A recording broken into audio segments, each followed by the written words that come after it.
Welcome everyone to Becoming Sister Wives Book Club. Today, I'll be breaking down my insights on part 2 of chapter 3, Christine and Cody.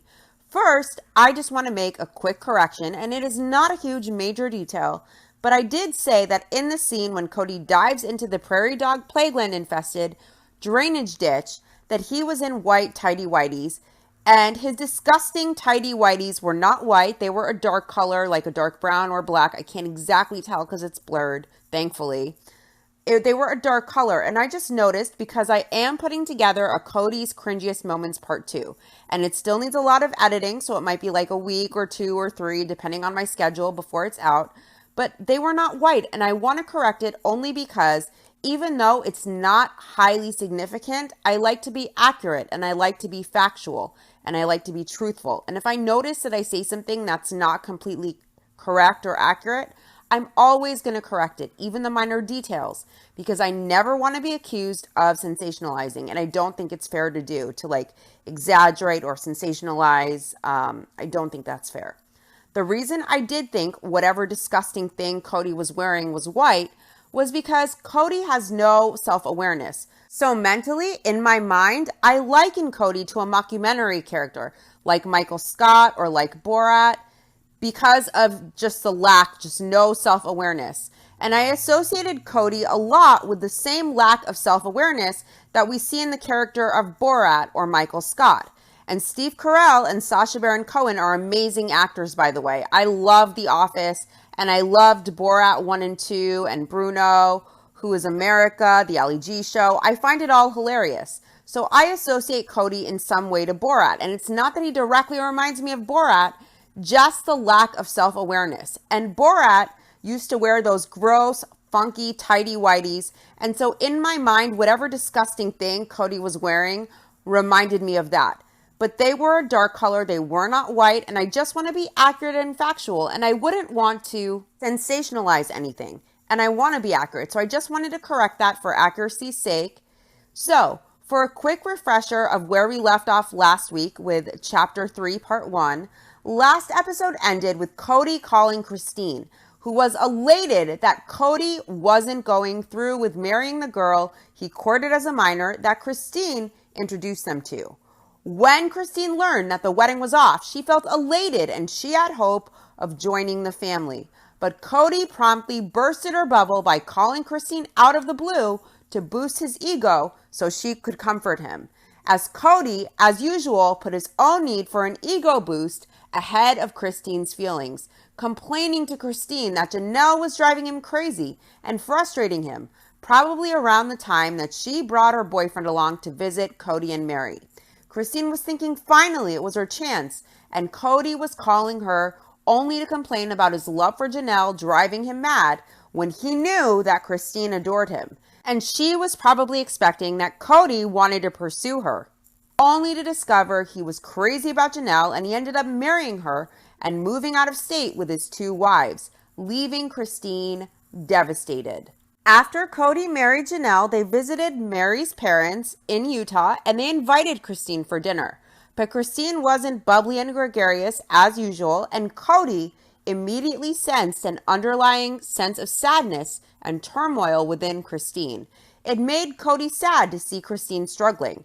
When Christine was struggling in tears over Cody withholding sex to try and manipulate her in an effort to change her behavior with Robin, Cody didn't seem too sad about that. He didn't consider her feelings or sadness or struggles. He just tried to remove intimacy in order to change her behavior to his liking, to use intimacy, a key component of any thriving, loving relationship, as a bargaining chip to get his way. So I doubt he was that sad to see her sad. As Christine was leaving dinner, Cody pulled her aside to ask what was wrong, and she said nothing. She was fine. Cody knew she wasn't telling the truth, and he told Christine so.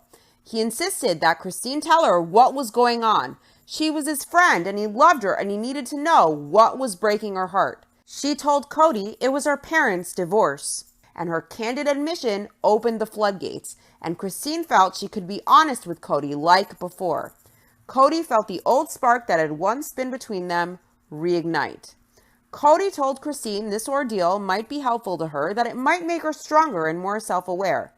That's rich coming from Cody, giving counseling type advice, commenting how it would increase Christine's self-awareness when he is incredibly obtuse and possesses little to no self-awareness. Cody told Christine one day she would marry a man who will appreciate what she has been through and that she has survived it. Cody says he didn't tell Christine at the time, but he had a feeling that the man Christine would marry was going to be him. What utter bullshit, again with his feelings and destiny and prescient knowing, more like he knew she was head over heels for him and that this would gain him clout and status in the church if he married polygamy royalty Christine. What's funny is Cody said she would marry a man who appreciated what she has been through and survived, when in the end, he was the one who repeated history and she had to divorce him due to his abusive and neglectful tactics. So not only did he not appreciate her struggle, he exacerbated her struggles, added to them, was unappreciative of her, and which he provided the family, which was invaluable in raising the kids. And then his bad behavior as a husband and a father led Christine to also not only be a victim of a broken family that she grew up in, but it would push her to divorce him herself, creating the situation a second time for her. Shame on Cody. Christine writes, Cody really knew how to break my heart. When he told me that one day I'd marry a man who'd appreciate my strength, I was distraught. It seemed that he was implying that he was not going to be the man in my future. Even though I was devastated, I was still more than a little smitten. That night when Cody left, I stood at the door to Mary's parents' house and said goodbye. It's not goodbye, Cody said. It's au revoir. Even though Cody's line was cheesy, it sent a current of electricity down my spine. He was flirting with me. Cody shut the door and walked down the steps with Mary toward their car, leaving me inside. Mary's family immediately sensed what had passed between Cody and me. They all gave me knowing looks. Their faces were warm and inviting, as if they were giving me and Cody their approval. Mary's family's encouragement was too much for me. I believe I gave a small fist pump of joy, then swooned on the couch. I have always been a little dramatic. I knew that no matter what he said, Cody was still the one for me. Okay, I have a lot to say about this. First of all, I don't think that Cody's cheesy line, au revoir, whatever, was flirting. I think Christine was naive, and she liked Cody a lot. She was infatuated with him, so she was eager to find signs that allowed her to hope that he liked her back too. If just that lame excuse for flirting, which I don't think it was, sent electricity down her spine, it just goes to show how naive and immature she was back then. I didn't take that as flirting at all. He was just being cordial. Flirting in their culture must be very different than the rest of the world, if that's flirting. I also thought it was a little weird that Mary's family was giving her encouraging looks and that was too much for her. It's a little weird that their daughter has married this man and now this could be his potential, third wife that he tacks on to the mix. And they're giving this new wife that Cody's going to bring on and hurt their daughter with, encouragement to, oh, there's something between you two, between our daughter's husband and you. That's just, ugh. Cody and Mary came down to Utah for the New Year's ball at their church, and Cody asked Christine to dance over and over and over. And Christine says it was the best night of her life. Mary was planning a surprise party in Wyoming for Cody, and she invited Christine to bring a group of their friends from Utah. Christine couldn't wait to see Cody again. Did she have Cody's poster pinned on her wall? My God, they make this seem like a ridiculous high school rom-com. We danced all night. It was the best night of my life. I couldn't wait to see him again. It sounds like the stupid crap they put in 17 magazine. Christine writes, when Cody walked into the room for his surprise party and saw a bunch of us gathered there, his eyes locked on mine. I knew then how he felt. It gave me courage.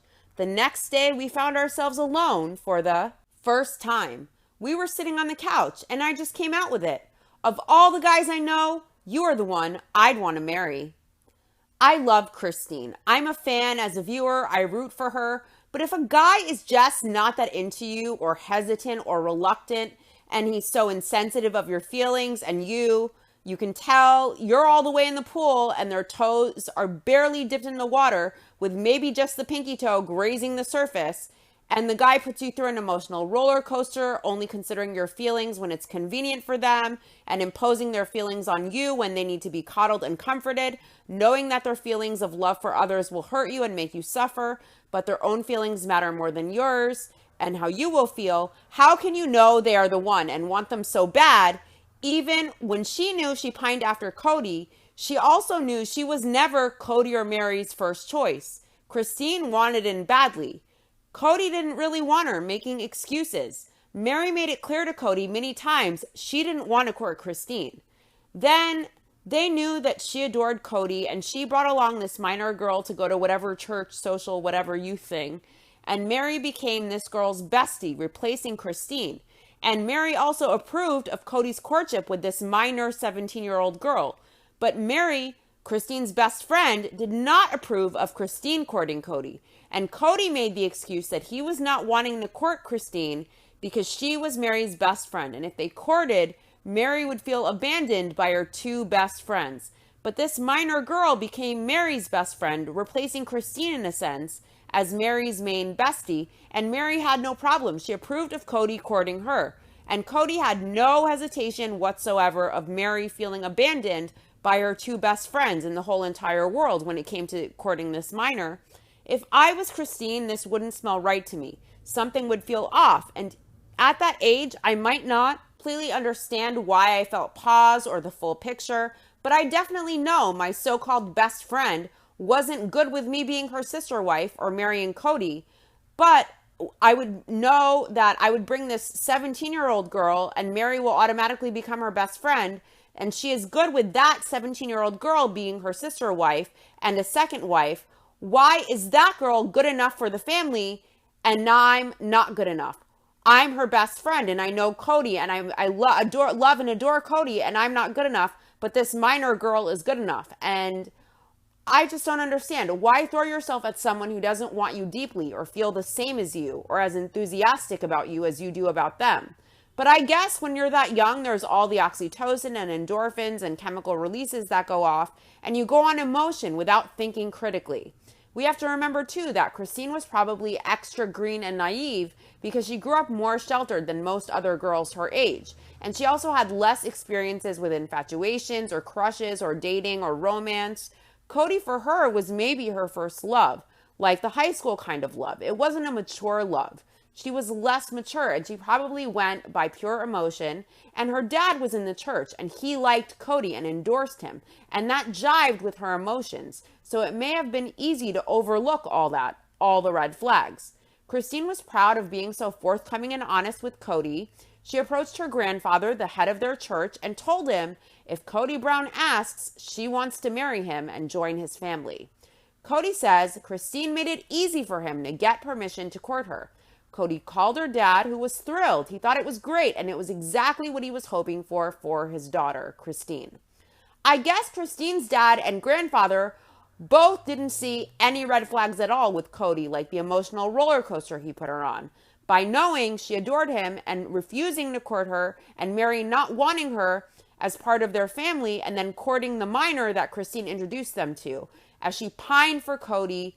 And Mary wanted this minor girl in the family when Christine wasn't suitable at first for whatever reason. None of that was red flags to any of them. Then Cody called Christine to complain that he was driven mad over Janelle, who he married before deciding he would marry Christine after she told him she wanted to marry him, knowing he wasn't attracted to her. It was in fact a repulsion after the nacho incident, and he was just not that into her. But she was very into him. I'd worry if he was marrying my daughter for status or clout if I was her father or grandfather, and I would be concerned with how insensitive Cody was, and I'd have questions over why Christine was good for him to marry and be a part of the family now and not before. And I'd wonder how he put her through an emotional roller coaster stringing her along as he courted and married and almost married different women, one of them a minor he courted, before now deciding to marry her. I'd want to know what changed. Cody always touts the exceptionally high morals and ethics of the faith, but no one gave pause to Cody, a full-grown adult man, courting a 17-year-old and having to wait to do the engagement until she reached 18. That doesn't sound like high morals and ethics to me. If the head of her church approved it and her father, who was probably in a position at the church or well respected in the church and involved in the church, was hoping his daughter would marry this man. Robin and Cody never stopped bleeding on about the higher morals and the higher superior ethics of the faith. But even church officials were happy to let their granddaughter and daughter marry a guy who courted a 17-year-old, and they had to wait for her to become of age to do the engagement. That's the high ethics and superb morals. Would Cody like that for his 17-year-old daughters, that an adult grown man courts them? Would he like Isabel or Savannah to be courted by a 23-year-old man when they were 17? Would that fly for Cody? But he did it himself. Robin goes to great pains, and Cody as well, to differentiate this polygamy from that polygamy. They profess, we're not like them. We don't do child brides. We don't do welfare fraud. We don't get assistance. But I'm sure some of the wives had to use at least Medicaid. Either the kids who weren't under Cody's health insurance received no health care routinely, and the spiritual wives who didn't receive, basically Christine, who didn't receive health insurance through him, didn't get routine health care, and that would be neglectful. Or some of the spiritual wives who weren't working and insured through work or through Cody, mainly Christine, because they don't have the legal status, had to get Medicaid assistance at least. And here we see maybe not a child bride, but Cody does date and court a child who is 17 when they are 17 with the intention to marry, and they had to wait for her to turn 18 to do the engagement. So they had to court when she was a 17-year-old. And we don't know how long they courted. It's not appropriate.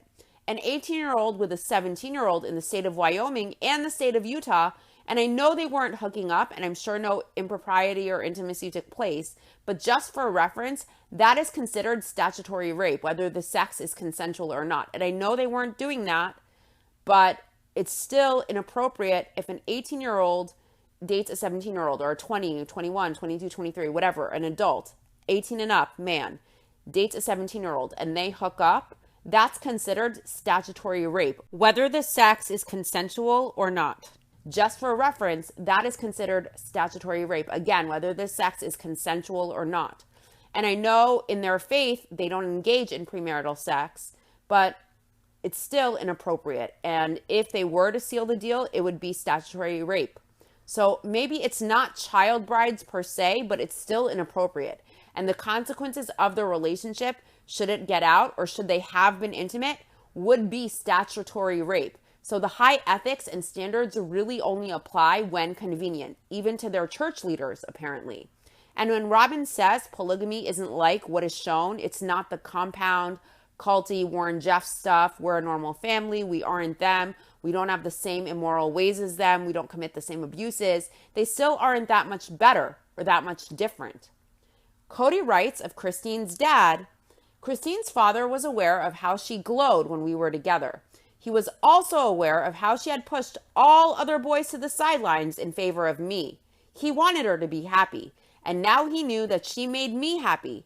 Christine just loves you, her father said. Cody writes, his only question for me was regarding my loyalty to our church. In his mind, this single question determines worthiness. Since the day I converted, my faith has never wavered, not for a single second. I told him that, and he was convinced. Now, as we know, Cody no longer wants to be an advocate for polygamy, and he has doubts about his faith, as he voiced in the last tell-all, and we know Christine has left the faith. I just want to say, Cody loves stroking his own ego, and he got off on the fact that this girl who was polygamy royalty wanted him, and he was just not that into her. But she jonesed for him so bad. The polygamy princess, she only wanted him. So even though all the boys wanted to marry the princess, she turned every suitor down, only wanting Cody. Cody gets to be the favored one, the man who outshined all the other men and the one who had the princess's heart and all the clout in the church. Again, like how Cinderella got to marry the prince and escape her dungeon and elevate her status. But Cody is no Cinderella and no prince. And I believe he married Christine for status and clout, and he probably enjoyed the constant ego stroking and doting that he got from Christine. She was probably easy and convenient to be around in comparison to the constant stress and bickering between Mary and Janelle. that he had to referee. And maybe he bought into the whole marry a third wife to remedy things, wives' tale that goes around in their community.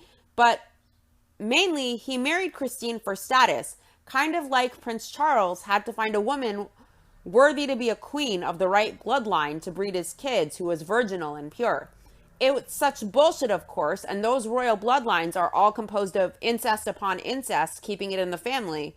But Diana happens to be more British than the royal family, who are all of German descent, and they changed their name to Windsor to sound more British during the First World War.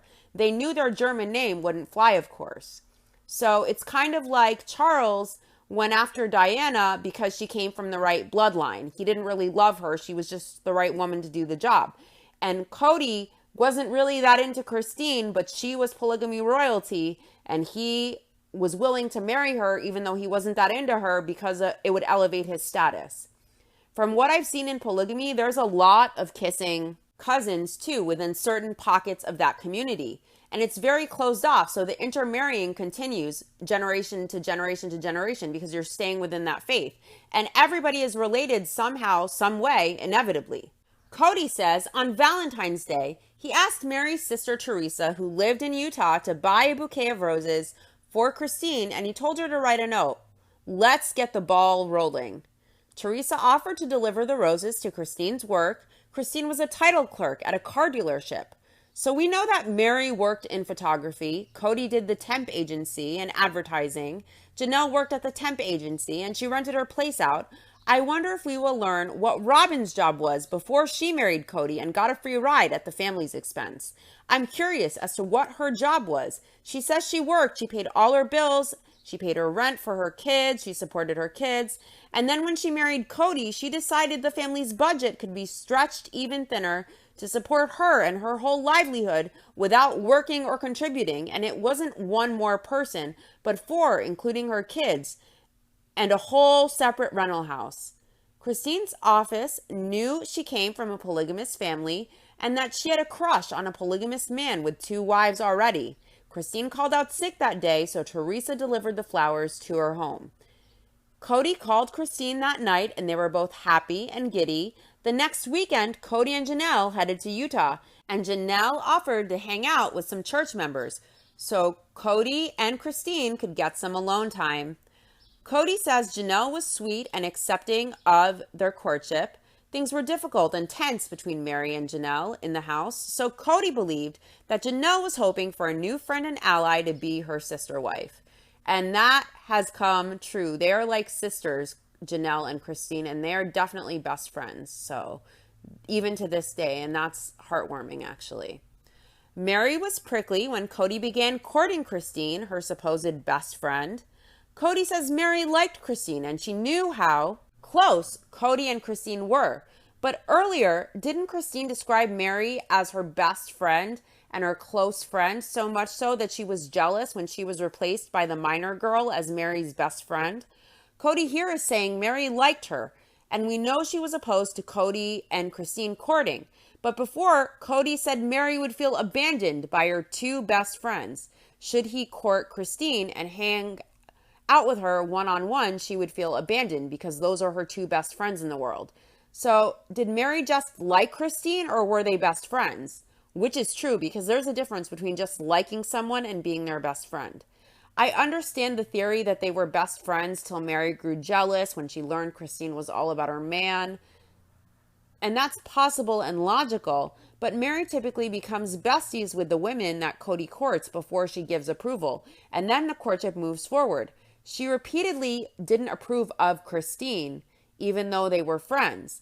Cody says Mary expressed it on several occasions that she didn't want Christine to court Cody. But I don't think it was about Mary's worry of losing her best friend. Mary became close with Janelle before Cody courted her, and she was besties with the minor, and then Cody decided to court her, and that's typically the way it goes in the family. Mary is supposedly in mergers and acquisitions, and she befriends the potential sister wife first. So I don't feel Cody not wanting Christine as a sister wife or not wanting to court Christine and have her ultimately become a sister wife was about her being Mary's best friend or a fear of abandonment. I think that maybe Mary wasn't Christine's best friend, or maybe she didn't like Christine as much as Christine liked her from the start. There's a difference between liking someone and being their best friend. And in a matter of paragraphs, Cody has contradicted himself, first referring to Christine as Mary's best friend, then saying Mary just liked her. Yet, Mary voiced not wanting to court Christine on several occasions before this, and she was prickly regarding their courtship when things progressed between Cody and Christine. So, were they besties, or did Mary just like her or tolerate her even because of her church status and clout, and because it benefited Mary and Cody to befriend the church leader's granddaughter? And did Cody want to marry Christine for her status? I don't doubt Christine authentically, genuinely adored Cody, and I don't doubt that she loved Mary as a friend. But did they genuinely love Christine fully from the heart? Or was there added opportunity and advantage that came with Christine because Mary doesn't seem like her best friend if for so long she adamantly disapproved of the courtship? She liked her, I think, for her status, and because Christine was connected with the younger church members that were Cody and Mary's whole social life. And Christine had elevated status within that group because her grandfather was the leader of the church. Everyone had their whole lives centered around this church, and her grandfather is the leader, the head of the church. So naturally, it's advantageous to them to have Christine around, and Christine was very connected to their whole friend group. So I really don't know how much Mary and Cody genuinely liked Christine from the start, or if their friendship was more about the advantage they could gain from it. Anyways, Cody says Mary knew Christine coming into the family was just a matter of time. That weekend, Cody and Christine spent as much time together as possible. Cody says he wouldn't call it romantic. He says Christine was puritanical in her view of romance and courtship. I wonder if he wanted to go further than Christine allowed him during their alone time. He boasts about how chaste he is, but that all went out the window with breaking the standard etiquette with Robin, of course. Had Christine been willing to be less puritanical, would Cody have been willing to too? The extent of intimacy was holding hands and hugging once or twice, and they got engaged that weekend, so I'm guessing there was no kiss like Robin got. Cody wanted to prolong their engagement, but Christine refused. She insisted on a wedding date as quickly as possible. She believed a long courtship would be inappropriate and unfair on her new sister wives. She didn't feel comfortable dating a married man. Cody tried telling Christine he wasn't ready to marry her yet, but Christine felt, since they had been friends for 3 years, that she'd already waited too long. Cody writes, "The minute I asked Christine to marry me, I realized that I had once again acted too quickly.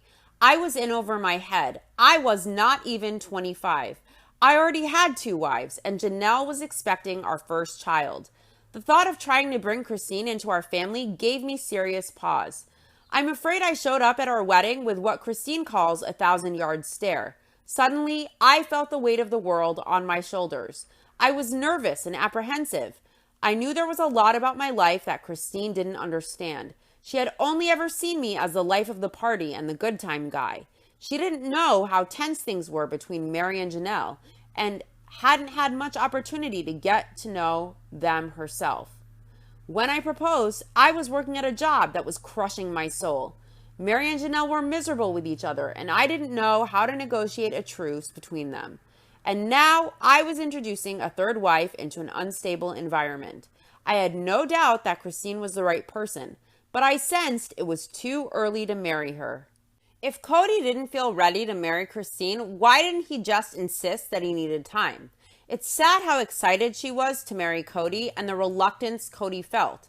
Marriage should be something you are happy and enthusiastic about and passionate about, not something you feel is a weight. That doesn't bode well. I also think it was unfair to not be clear with Christine about the dynamic that existed in his house.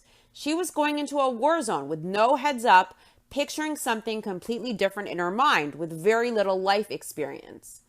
Cody acknowledges that Christine ended up becoming a major factor in the success of their family. He says her kindness and positive nature brokered a peace in their home. Cody credits Christine here. He writes, "Christine saved our bacon, as I like to say. She saved the Browns. But back then, all I could see were the struggles that lay ahead.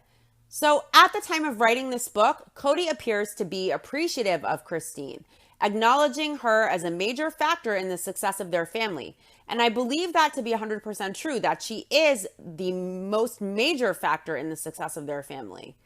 But contrast that to this season when Cody was playing with logs on Coyote Pass with Gabe and Garrison, and Gabe tried to explain that he wanted a good relationship with his dad. And he told his dad they were a team, that he missed his dad not calling him and being away for 9 or 10 months, wondering why his dad wouldn't come around. And Cody made a big to-do about his mandates, and he blamed Janelle and Christine, saying Janelle traveled and Christine went and got a massage.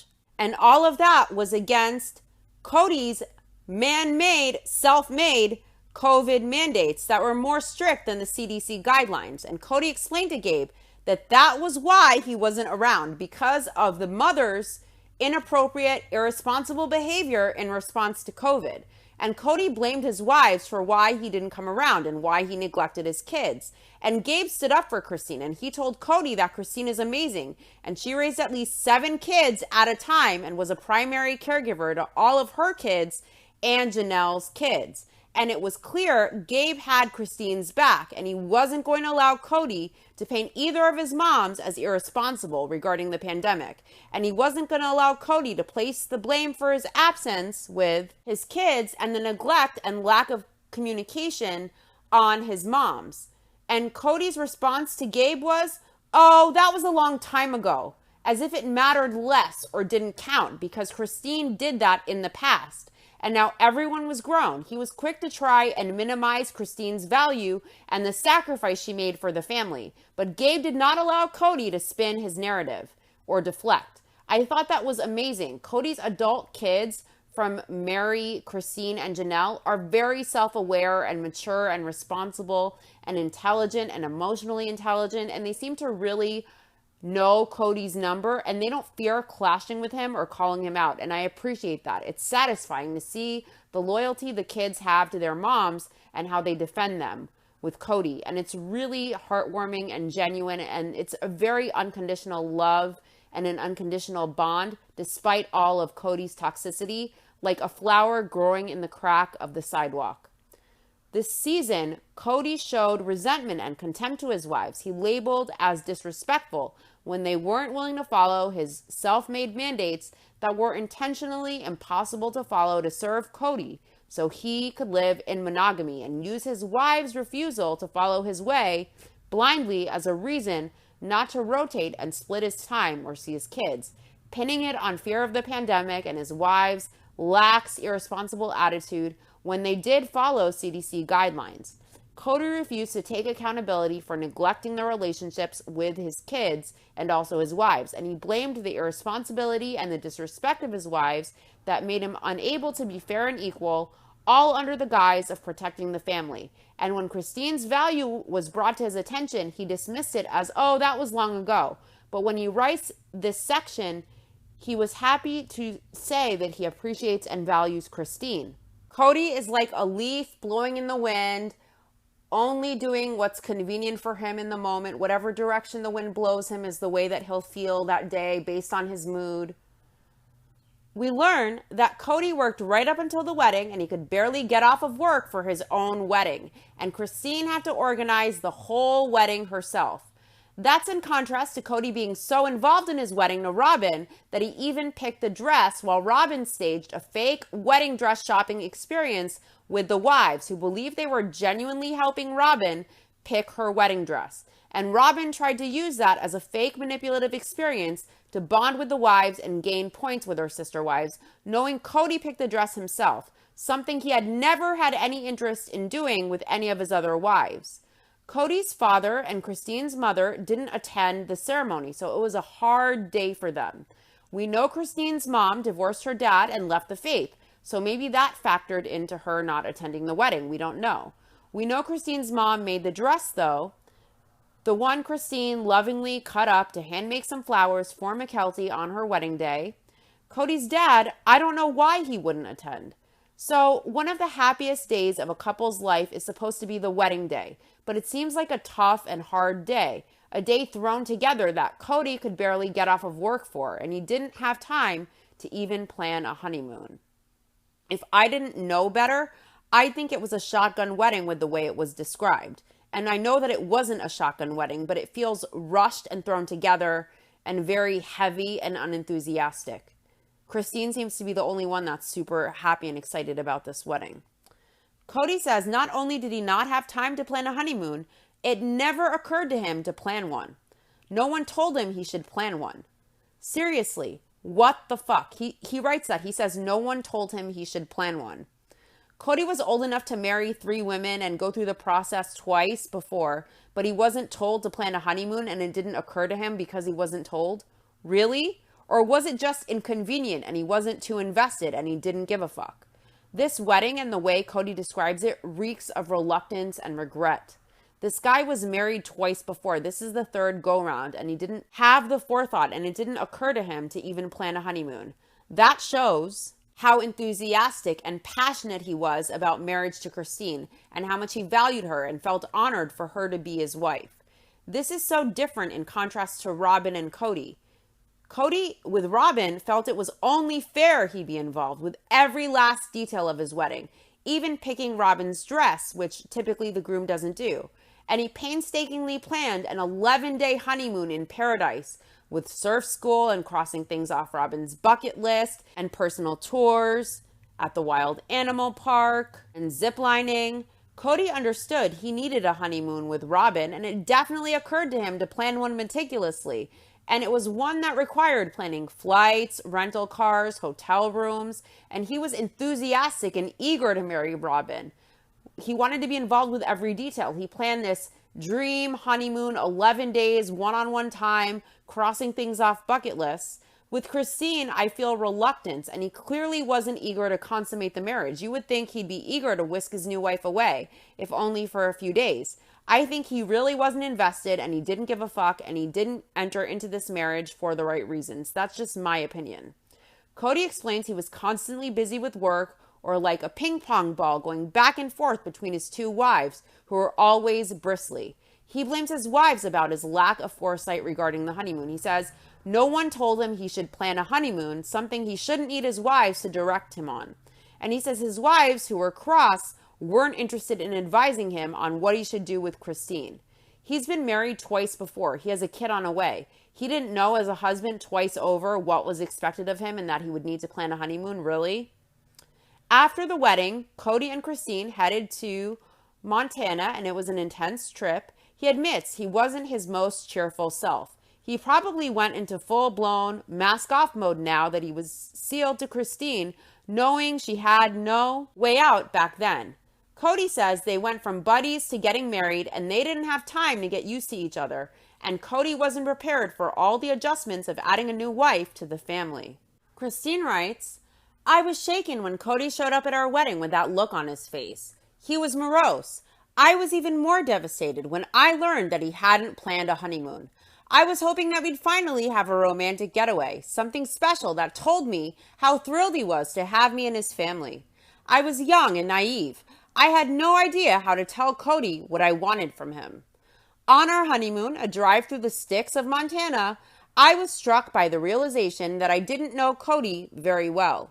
Once we got into the car, he still had the faraway look on his face that I'd seen at our wedding. He seemed distant and unreachable. I began to understand that he felt overwhelmed. However, I didn't know how to talk to him about what he was feeling. I had no idea how to reach out to him. I just sat there in silence. Watching him drive with that look on his face made me unbearably sad. I realized that I had no idea how to express my feeling with him or ask him to share his with me. I never doubted that Cody was the man of my dreams, but I began to worry that I'd married him too soon. Christine writes, until our honeymoon, I had thought he was a fun, loving guy, but that was the extent of it. Now there was this distant, grumpy man at my side, burdened by something I couldn't understand. And I worried that I might be the source of his anxiety. Like many young women, I had idealized marriage. I had this silly notion that the moment you got married, your problems ended. I was fixated on the idea of happily ever after. I thought marriage, especially plural marriage, would be absolute bliss. What could be better than being blessed with a husband and sisters in one fell swoop? I didn't understand that marriage is something you must work on. I didn't know that true love isn't instantaneous, but something that develops over time. While Cody and I did love each other, it took us about a year from the day we married to fall completely head over heels for each other. It would be a hard year, but well worth the wait. First of all, what a difference between the enthusiasm and joy and genuine love and investment with Robin versus the morose reluctance and sadness and stress and the heavy vibe of marrying Christine, who absolutely adored him, the way he adored favorite wife Robin.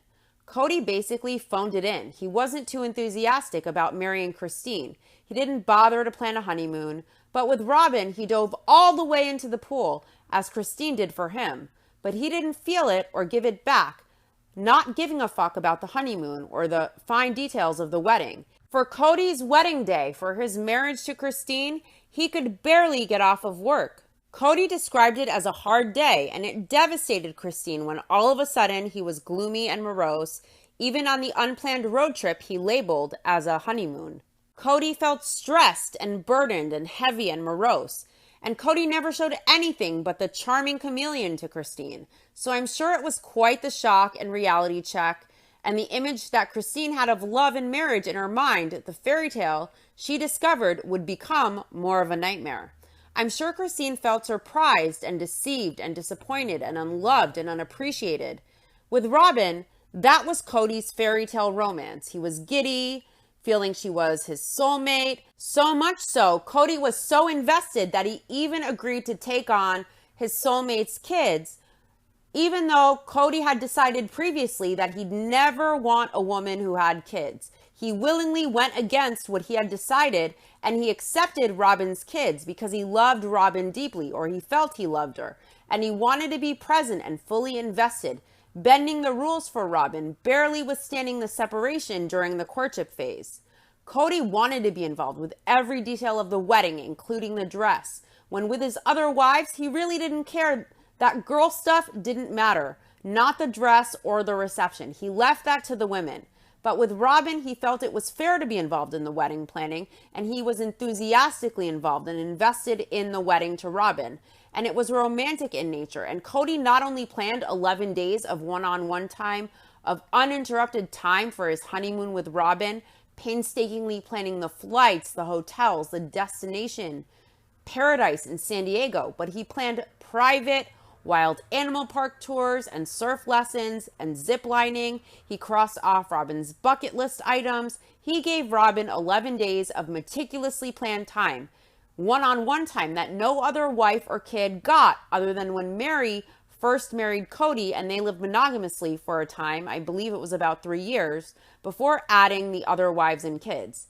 Cody planned every detail of the honeymoon and took 2 turns of rotation from his wives and kids in order to do it, but he couldn't be bothered to be involved with the wedding or to plan a honeymoon. He just threw Christine in a car and drove around the sticks of Montana, not realizing on the 3rd go-round it was his responsibility to plan a honeymoon, even though he got married twice before and he knew that the honeymoon should be his responsibility. He lazily threw together a road trip to his ranch for honeymoons. That's his go-to. I'll just take them to the ranch back home.